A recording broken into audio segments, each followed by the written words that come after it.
So I'm going to show you how to enable and use voice typing on your Google Pixel 10 or Pixel 10 Pro. Now, voice typing basically allows you to use your voice to type instead of typing on the keyboard. Now, to enable that, just tap on the settings icon. That takes you to the Gboard or the Google Keyboard settings page, and you want to look for voice typing and make sure it's enabled. Now, once it's enabled, if you go back to any app that uses the keyboard, you'll now see this microphone icon right here. So what you need to do is just tap on it. And if it's the first time, it's going to ask for permission. So select while using the app. And now you can see it's typing everything that it hears from my voice.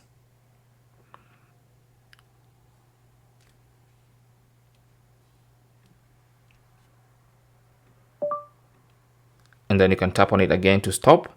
And then now if you're ready to send the message or whatever it is you are typing, or if you want to edit, you can go ahead and edit. And then if it's a message, you can now go ahead and send. Simple as that. Thanks for watching. Don't forget to like and subscribe. And if you have any comments or questions, talk to us in the comment section.